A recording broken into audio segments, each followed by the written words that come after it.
I recall driving in Palo Alto in this car back in, it would be the late 60s. And a girl who might have been a Stanford student, I don't know, came roaring up alongside in a Volvo. And she says, BMW 507, the most beautiful car in the world, she said.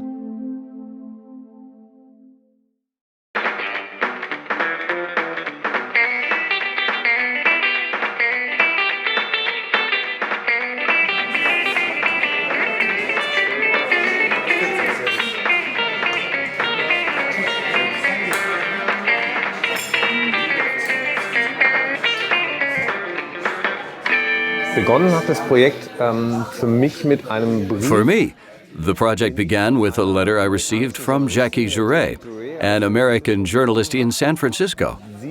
She had been sent the letter by a man named Jack Castor, in which he told her he was the owner of the 507 that once belonged to Elvis Presley. Ist das, der mal Elvis gehört hat. Also, wir wissen, dass Elvis das Auto mitgenommen hat. We know that Elvis had taken the car with him when he ended his military service in Germany, in Heidelberg.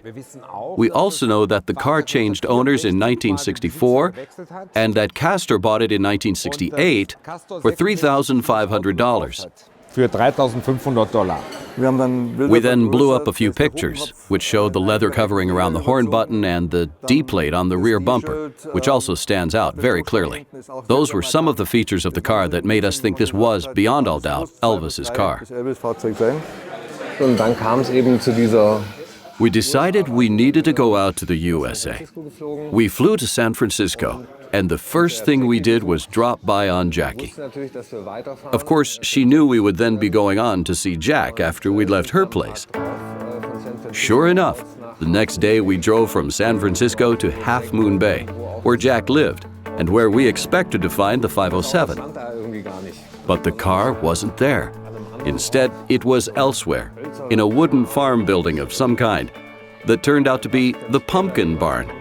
They were actually processing pumpkins there. Tatsächlich also Kürbisse verarbeitet wurden.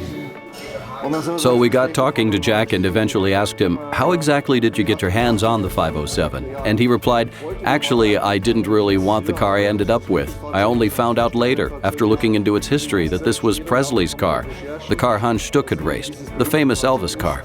Back then, all I wanted was a donor car for my blue 507 because parts were so difficult to get hold of. Anyway, the car was missing its BMW engine. Jack had his eye on a V8, he said. It was pretty much a done deal. I can remember how the story went from there. He said, and now I need a couple of mirrors. He'd got in touch with someone, and if he could just get his hands on those two mirrors, that would pretty much round it all off. Jack was a dreamer and a fanatical collector. He'd built up this huge stockpile of cars, but never had the money to restore them. His pride lay just in owning them. Und was auch klar wurde, wir waren da für das Elvis-Auto. We were there for the Elvis car, but it was clear that this was never one Jack actually really wanted. Its backstory was just a neat little extra. From the start, this was the 507 of Falkenhausen and Stuck, the one that had famously been entered in races, but that was also used for promotional purposes. He wanted to get it back on the road again. He wanted to drive it. That was his goal. We chatted with him for a while, then popped the question, Jack, what shall we do? What about this for a plan? We'll restore both cars for you. You keep one of the cars, not the Elvis one, the other one, which also has a good history, here in the USA. And the other one will be put on display with your name under it at BMW. And anytime you're in Germany, you can drive it and enjoy it. We didn't have to wait long for the reply. That sounds great. Do it.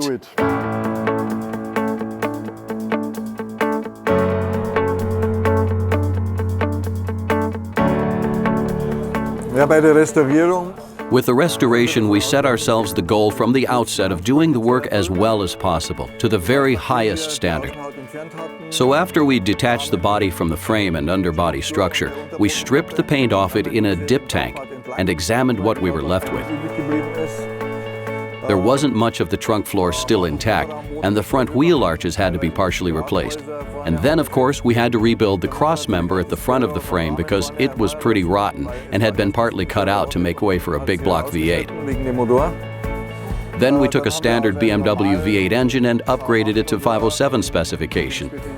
In other words, we built a 507 engine. We were really very careful to focus on everything, down to the smallest details. Bis ins kleinste Detail gehen. Wir haben dann das Fahrzeug dann auch wirklich, wie es haben wollte. Then we painted the car how Jack really wanted it, in this shade of white. Legend has it that Elvis had the 507, which was originally white, repainted red. In fairly amateur fashion, it's fair to say. Because at night, groups of his female fans would descend on the car and daub kisses and hearts all over it. He wanted to put a stop to all that, so decided to have it painted red. Es war uns wichtig, einfach auch I think it was important to add Jack's wishes to the history of the car. He wanted it to be white. And maybe in 10, 20, 30 years, when someone asks, why didn't you restore the car to how Elvis had it?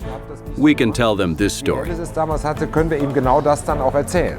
Jack wollte es so und deswegen haben wir es auch so gemacht. Jack wanted it this way, so that was how we did it.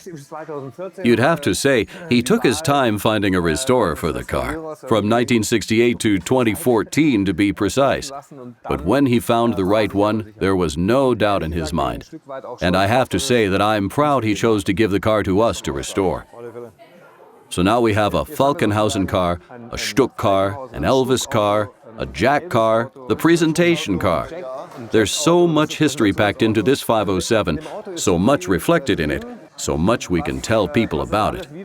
I think it's also the aura of a car like this that sets it apart. Ist ja auch die Aura, die so ein Auto dann am Schluss auch ausmacht. Ja? Also wir leisten damit So auch we're also doing something people will be interested in. And I absolutely see that as one of the jobs we're here to do. als Auftrag von uns. Ja. Now, if I were interested in money only, I'd be making a mistake in turning this car over to BMW. But I want to see it restored. I want to see people have the opportunity to see the car, and that's more important to me than me making a few $1 million.